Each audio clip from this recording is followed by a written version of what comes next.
સંતુલન અચળાંકનો આગળનો ટોપિક કેસી સંતુલન અચળાંકના અનુપ્રયોગો. આપણે ત્રણ પ્રકારના અનુપ્રયોગો શીખ્યા હતા. પહેલો એક અનુપ્રયોગ હતો સંતુલન અચળાંકનું મૂલ્ય તમે જાણતા હોય તો પ્રક્રિયાનું પ્રમાણનું પ્રાકથન કરી શકો. એટલે કે કેટલા પ્રમાણમાં પ્રક્રિયકો કે નિપજો મળે, બરાબર, એનું તમે પ્રાકથન કરી શકો. જેમાં આપણે જોયું હતું કે કેસીનું જે મૂલ્ય છે એ 10⁻³ થી વધારે હોય, 10⁻³ થી ઓછું હોય, બરાબર, અથવા તો 10⁻³ થી 10⁻³ હોય. હવે જોઈ ગયા છે. એટલે આનો મતલબ એવો થયો કેસીનું જે જનરલી સૂત્ર આપણે લખીએ છીએ ઉપર સી ડી એ અને બી, તો આને આપણે નિપજોની સાંદ્રતા કહીએ છીએ, આને આપણે પ્રક્રિયકની સાંદ્રતા કહીએ છીએ. નીટમાં તૈયારીમાં છે ને મિત્રો, ખાલી બેઝિક કોન્સેપ્ટ તમે ક્લિયર કરી દો ને, અને એના ઉપર ડીપમાં કોઈ પણ પ્રશ્ન પૂછે, જો બેઝિક કોન્સેપ્ટ ક્લિયર હશે તો તમને બહુ મજા આવશે એ સોલ્વ કરવામાં. આપણે ફંડામેન્ટલ કમ્પ્લીટ ક્લિયર કરી જવાનું છે, રાઈટ. તો કેસીનું સામાન્ય સૂત્ર આપણે લખીએ છીએ ઉપર નિપજોની સાંદ્રતા યોગ્ય ઘાત સાથેનો ગુણાકાર, નીચે પ્રક્રિયકોની સાંદ્રતા. તો આના ઉપરથી શું નક્કી થાય વિચારો કે ભાઈ 10⁻³ કરતાં મોટું મૂલ્ય હોય એનો મતલબ એવો થયો કે આ મૂલ્ય 10⁻³ કરતાં મોટું હોય તો આ બેમાંથી કોનું મૂલ્ય મોટું હોય? ઓબ્વિયસલી નિપજો, બરોબર. આ સંખ્યા મોટી હોય, આ સંખ્યા નાની હોય તો આ મૂલ્ય મોટું હોય. નીચેની સંખ્યા મોટી હોય, ઉપરની સંખ્યા નાની હોય તો આ મૂલ્ય નાનું હોય. તો સીધી વસ્તુ છે. 10⁻³ કરતાં પણ વધારે જ્યારે કેસીનું મૂલ્ય આવે એટલે સીધી વસ્તુ થયું, આ ઉપરનું મૂલ્ય ઘણું બધું મોટું થશે, નીચેનું મૂલ્ય ઓછું થશે, એટલે કે પ્રક્રિયકોની સાંદ્રતા ઓછી થશે, નિપજોની સાંદ્રતા વધશે. એનો મતલબ પ્રક્રિયા પૂર્ણતા તરફ જઈ રહી છે, પ્રક્રિયા લગભગ પૂર્ણ થવાની છે, બરોબર. એટલે કે નિપજો વધારે પ્રમાણમાં મળશે. પહેલું ક્લિયર. બીજું, 10⁻³ કરતાં પણ ઓછું મૂલ્ય, એનો મતલબ નીચેનો ભાગ મોટો, એટલે કે પ્રક્રિયકોની સાંદ્રતા વધારે છે, નિપજોની નહિવત છે, કારણ કે 10⁻³ કરતાં ઓછું મૂલ્ય આવે છે, રાઈટ. તો પ્રક્રિયા આપણે એવું લાગે શરૂ જ નહીં થઈ, બરોબર, નિપજો બનતી જ નથી, પણ એકચ્યુઅલી સંતુલનમાં હોય છે. અને આ બેની વચ્ચેનું જ્યારે મૂલ્ય આવે એનો મતલબ નિપજો અને પ્રક્રિયકોનું જે જથ્થો છે સારા એવા પ્રમાણમાં છે, બંનેની સાંદ્રતા સારા એવા પ્રમાણમાં છે, બરોબર. એટલે આ પહેલો ઉપયોગ હતો કેસીનો, બરાબર. બીજો ઉપયોગ શીખ્યા હતા જેને આપણે ક્યુસી અથવા તો ક્યુપી કહેતા હતા, જેને કહેતા હતા પ્રક્રિયા ભાગફળ. આ ક્યુસી અને કેપી, વાયુ હોય તો ક્યુપી અને દ્રાવણ હોય તો કેસી, રાઈટ. આ છે શું તો કે જેને આપણે પ્રક્રિયા ભાગફળ કહેતા હતા. એકચ્યુઅલી એનું અને ક્યુસી અને કેસીનું સૂત્ર સેમ, કોઈ ફરક નહીં. સંતુલન અચળાંકનું સૂત્ર સેમ, ક્યુસીનું પણ આ, કેસીનું પણ આ, પણ ફરક કેટલો છે? સમયનો. પ્રક્રિયા એક્ઝેક્ટલી જ્યારે સંતુલનમાં આવે એટલે કે આ બંનેની સાંદ્રતા એટલે કે નિપજોની પ્રક્રિયકોની સાંદ્રતા કમ્પ્લીટલી અચળ થઈ જાય, બરોબર, ફેરફાર ના થાય, તે વખતે આ બધાના મૂલ્યો મૂકીએ અને સાદુરૂપ આપીએ, એને કહેવાય સંતુલન અચળાંક. પરંતુ પ્રક્રિયા સ્ટાર્ટ થાય 1 સેકન્ડથી શરૂ કરીને ગમે તેટલા સમય સુધી, ઇવન સંતુલનમાં હોય, સંતુલન પછી, સંતુલન પહેલાં, રાઈટ. તો એ વખતે જ્યારે નિપજોની પ્રક્રિયકોની સાંદ્રતા મૂકીને જ્યારે ગુણોત્તર લઈએ ત્યારે જે વેલ્યુ આવે એને આપણે કહીશું ક્યુસી, પ્રક્રિયા ભાગફળ. તો એમાં પણ તમે 3 પ્રકારના મૂલ્યની શક્યતા આપણે જોઈ હતી.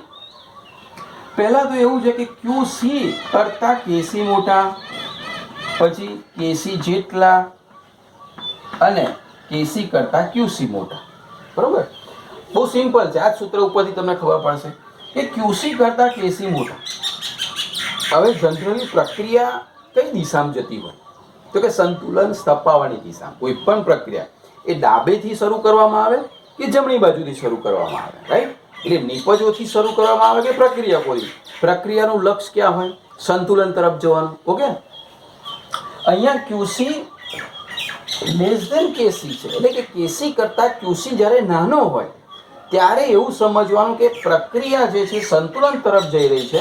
નિપજોની સાંદ્રતા વધારશે, પ્રક્રિયકોની સાંદ્રતા ધીમે ધીમે ઘટાડશે. રાઈટ? એટલે કે આ પ્રક્રિયા જે છે, આપણે સમીકરણ લખીએ તો આ પ્રક્રિયા જમણી દિશામાં જશે. જમણી દિશામાં જશે એટલે કઈ દિશામાં જશે? આ પુરોગામી દિશામાં જશે. એટલે કોણ વધારે મળશે? નિપજો તરફ. બરાબર, નિપજો મળે એ તરફ જશે.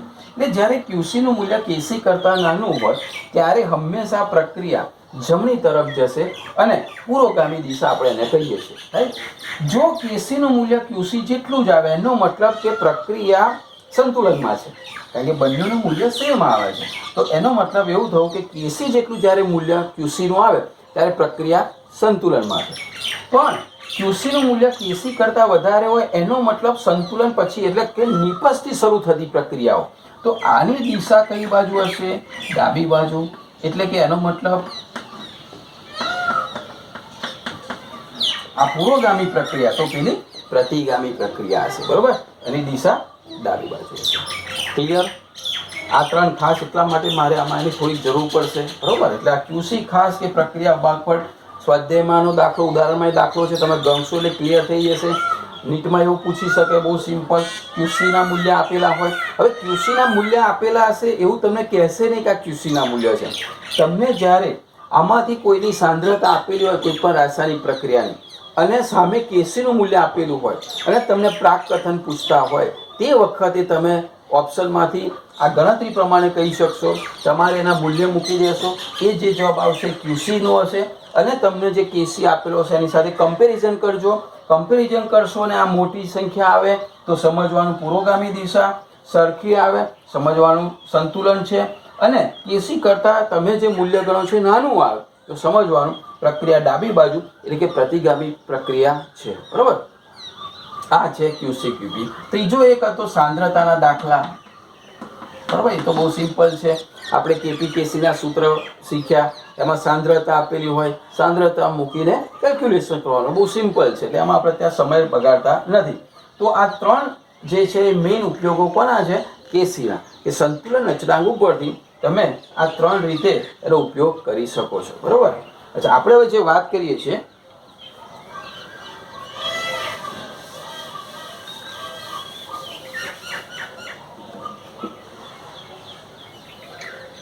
બહુ જ ઇમ્પોર્ટન્ટ ટોપિક.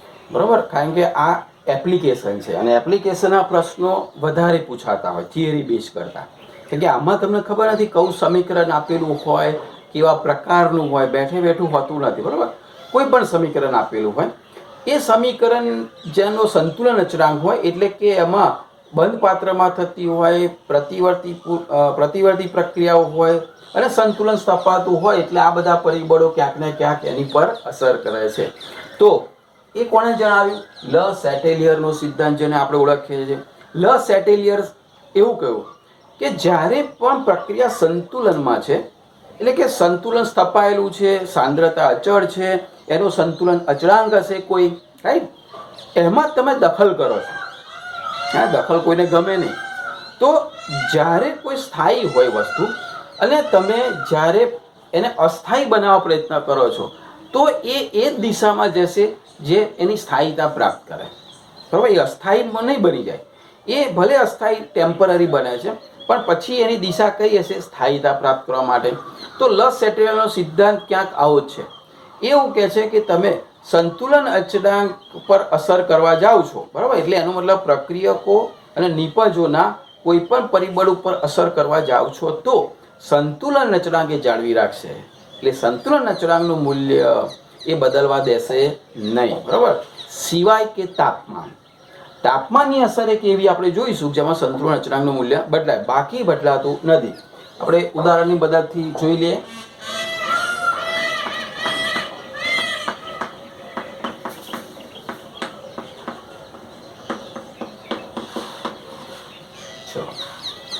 હેબરની પદ્ધતિથી એમોનિયાની બનાવટ. બરાબર, પહેલી વારાફરતી બધી અસરો જોઈએ. પહેલી જોઈએ સાંદ્રતાની અસર. સાંદ્રતા તમને ખબર છે, મોલ પ્રતિ લિટર. રાઈટ, જે કંઈ દ્રાવણ છે એમાં એના મોલ જો વધારવામાં આવે સીધી રીતે, બરાબર, તો શું અસર થાય છે ચેક કરીએ. તો અહીંયા જે વાત કરીએ, આ 1 મોલ છે, આ 3 મોલ છે, આ 2 મોલ છે જનરલી સંતુલનમાં, બરોબર. હવે સાંદ્રતામાં ધારો કે નાઇટ્રોજનના મોલ વધારીએ છીએ, એ નાઇટ્રોજનના મોલ આપણે અહીંયા વધારીએ તો સાંદ્રતાની અસરમાં આપણે એવું શીખ્યા હતા કે સંતુલન અચળાંક એનું પહેલાં સંતુલન અચળાંકનું સૂત્ર લખી લઈએ, તમને ખ્યાલ આવે કે સંતુલન અચળાંકની અંદર અહીંયા આપણે લખીશું NH3, અહીંયા લખીશું આપણે N2, અહીંયા લખીશું H2 ની 3, બરાબર, સીધી વસ્તુ. હવે તમે અહીંયા સાંદ્રતા વધારો છો એટલે કે આ મૂલ્ય વધશે, આ એનો એ રહેશે, આ નહીં બદલાય.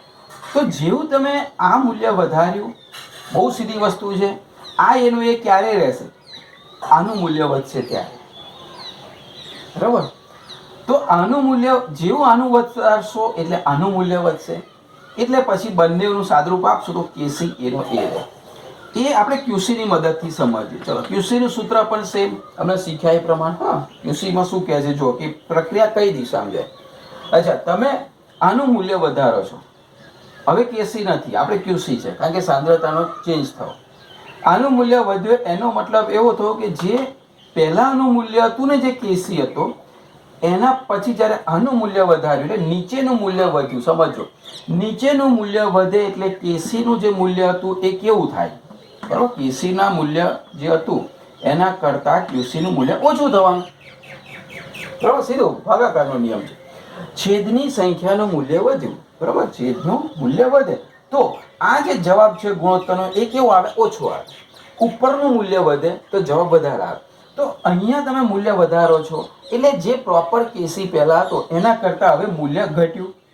ચલો, મૂલ્ય ઘટ્યું એટલે કે KC કરતાં QCનું મૂલ્ય ઘટ્યું. હમણાં જ શીખ્યા કઈ દિશામાં જાય પ્રક્રિયા, પુરોગામી દિશામાં, જમણી દિશામાં જાય, બરાબર. અને જમણી દિશામાં જાય એટલે આપણને કોણ વધારે મળે, નિપજો વધારે મળે. ક્લિયર? હું આને ઘટાડું છું, સમજો, આને મેં ઘટાડ્યું એટલે જે સાંદ્રતા હતી એના કરતાં આનું મૂલ્ય મેં ઓછું કર્યું, ડાઉન કર્યું એટલે આ મૂલ્ય વધ્યું. એ તો જે હતું એનું આ ઓછું કર્યું. અચ્છા, આ વધ્યું, આ ઓછું થયું, એનો મતલબ હવે જે KC છે એના કરતાં QC કેવો થવાનો, વધારે થવાનો. વધારે થશે એટલે જો આ ઓછું કરું છું, બરાબર, તો આ વધારે થયો તો પ્રક્રિયા કઈ દિશામાં જવાની, પ્રક્રિયકો તરફ જવાની, એટલે કે પ્રતિગામી દિશામાં જવાની, બરાબર. એટલે તમે આ QCની મદદથી સાંદ્રતાની, દબાણની, આ બધી જ અસરો QCની મદદથી સમજી શકશો, બરાબર. અને જનરલી એ બધું ખ્યાલ ના આવે તો બહુ સીધો નિયમ છે કે સાંદ્રતાની અંદર જો પ્રક્રિયકોની સાંદ્રતા વધારો તો લસેટરીના નિયમ પ્રમાણે ઘટાડશે. તમે જે ક્રિયા કરશો એનાથી વિરુદ્ધ કરશે. એટલે કે આની સાંદ્રતા વધારો તે ઘટાડશે. ઘટે એનો મતલબ આની વધે તો જ એની ઘટે, કારણ કે આમાંથી આમાં કન્વર્ટ કરવાનું છે. એટલે કે પ્રક્રિયકોમાં કોઈ પણની સાંદ્રતા વધારો પ્રક્રિયા હંમેશા જમણી બાજુ જાય, નિપજ વધારે મળે. જો ઘટાડો તો એને વધારશે એટલે પ્રક્રિયા રિવર્સ જશે, બરોબર છે. એટલે આ હતી સાંદ્રતાની અસર. એનાથી આગળ દબાણની અસર. દબાણની અસર પણ QCની મદદથી તમે ગણી શકો છો, બરોબર. સેમ છે, એ સાંદ્રતા હતી, અહીંયા વાયુ સ્વરૂપમાં હોય તો દબાણની અસર હશે. તો દબાણની અસરમાં જનરલી આપણે એવું યાદ રાખવાનું, તમે કહ્યું હતું કે વધારે મોલથી ઓછા મોલ તરફ જાય, બરોબર. કારણ કે લસેટરીના નિયમ પ્રમાણે શું કરે, આપણે જે કામ કરીએ એનાથી વિરુદ્ધ પ્રક્રિયા કરે. તો અહીંયા જો 1 મોલ છે, અહીંયા 3 મોલ છે, અહીંયા 2, અહીંયા આ બાજુ કુલ મોલ કેટલા થયા, 3 ને 1 4 મોલ. આ બાજુ કુલ મોલ કેટલા થયા, 2 મોલ. જો તમે આની પર દબાણ વધારો છો તો વધારે મોલથી એટલે કે વધુ મોલથી ઓછા મોલ તરફ જાય. એટલે તમને એવો પરીક્ષામાં પ્રશ્ન પૂછે કે નિપજ વધારે મેળવવી છે, અમે નીચેનામાંથી શું કરીશું, તેમાં દબાણનો ઉલ્લેખ હોય તો ખાસ તમારે ધ્યાન રાખવાનું કે પહેલા મોલ ગણી નાખવાના. પણ ભૂલ ના થાય, મોલ માત્ર કોના ગણવાના, દબાણ છે એટલે વાયુ સ્વરૂપ હોય તો. પછી ઘનના પ્રવાહીના મોલ ના ગણી નાખતા.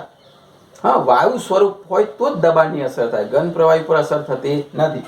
એટલે વાયુ સ્વરૂપના જેટલા મોલ છે એમાં વધારે મોલથી ઓછા મોલ તરફ જાય ત્યારે દબાણ વધારો, ત્યારે એનાથી વિરુદ્ધ દબાણ ઘટાડો છો તો દબાણ ઘટાડો તો ઓછા મોલથી વધારે મોલ તરફ જાય છે પ્રક્રિયા, બરોબર. એટલે આ સિમ્પલ દબાણની અસર હતી. નિષ્ક્રિય વાયુ તો તમને ખબર છે કે અહીંયા જ્યારે આપણે સંતુલન અચળાંકનું કોઈ પણ સૂત્ર મૂકીએ છીએ ત્યારે અહીંયા જે લખીએ છીએ એ આંશિક દબાણ લખીએ છીએ. યાદ હોય તો આપણે આવું શીખ્યા હતા. તો આંશિક દબાણ જ્યારે લખીએ છીએ ત્યારે એ આંશિક દબાણની અંદર નિષ્ક્રિય વાયુ એટલે અહીંયા જ્યારે સૂત્ર લખીએ છીએ ત્યારે આંશિક દબાણ એકલો ઉલ્લેખ છે, બરોબર. એમાં કુલ દબાણને લાગુ પડતું નથી. એટલે પાત્રનું કેટલું દબાણ છે એની સાથે એનો કોઈ મતલબ નથી, બરોબર. એનું જે આંશિક દબાણ કેટલું છે એના ઉપર આધાર રાખે. તો એમાં કુલ દબાણ ભાગ ભજવતું નથી. એટલે આમાં તમે કોઈ હિલિયમ છે, નિયોન છે, નિષ્ક્રિય વાયુ, આર્ગોન છે એવું નાખી દો તો પાત્રનું ભલે દબાણ વધે, પરંતુ એના જ્યારે કેસીની વાત કરીએ છીએ ત્યારે એમાં આંશિક જ દબાણ હોય છે. એટલે આ લોકોના પોતાના વ્યક્તિગત દબાણ હોય છે. એટલે એમાં કોઈ ફેરફાર થતો નથી. એટલે નિષ્ક્રિય વાયુ ઉમેરવા છતાં પણ સંતુલન અચળાંક ઉપર કોઈ અસર થતું નથી. એટલે કે પ્રક્રિયા જમણી તરફ કે ડાબી તરફ, પૂર્વગામી, પ્રતિગામી એવું કશું થતું નથી, બરોબર. ઉદ્દીપકની અસરથી પણ સંતુલન અચળાંક ઉપર કોઈ અસર થતી નથી. હા, યાદ રાખજો બધી નાની નાની બાબતો. તમે એવું લાગે કે બહુ મોટા મોટા પ્રશ્ન નીટમાં નહીં, ઘણી વખત એકદમ બેસિક કોન્સેપ્ટના પ્રશ્ન પૂછે છે. ઉદ્દીપકની અસર કોઈ થાય કે નહીં, તો ઉદ્દીપક શું કરશે? સક્રિયકરણ ઉર્જા ઘટાડશે, બંનેની પ્રક્રિયકો નિપજોની. એટલે એનો મતલબ શું થશે કે સંતુલન જે સ્થાપવાનો સમય છે ને એને ઘટાડશે, નહીં કે સંતુલન અચળાંક ઉપર કોઈ અસર કરશે. એટલે એના મદદથી, ઉદ્દીપકની મદદથી નિપજો વધારે મળે કે પ્રક્રિયકો વધારે મળે એવું નથી હોતું. એ જ પ્રમાણમાં મળશે, પણ સંતુલન સ્થાપવાનો જે સમય છે એને શું કરશે? ઘટાડશે, કારણ કે સક્રિય ઉર્જા ઘટાડે છે.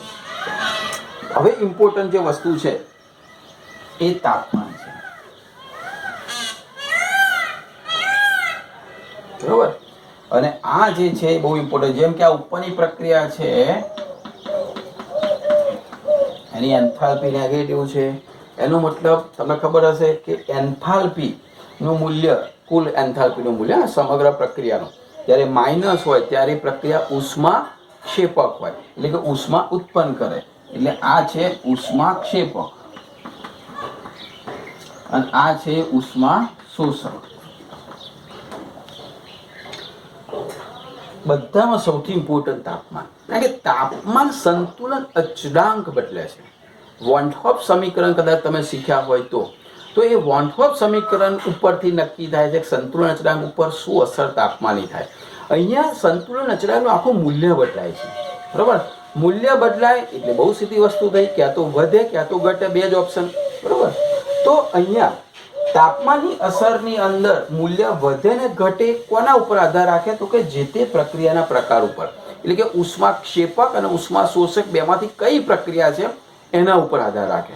તો જનરલી ખાલી એટલો નિયમ યાદ રાખીશું કે તાપમાનની અસરમાં જો તાપમાનનો વધારવાની વાત કરીએ આપણે, જો તાપમાન વધારવામાં આવે તો જનરલી આપણે એવું વિચાર્યું કે તાપમાન વધે એટલે બધી જ પ્રક્રિયાઓ ફાસ્ટ જાય અને વધી જાય અને સ્પીડમાં જાય, નિપજ વધારે મળે, પણ એવું છે નહીં.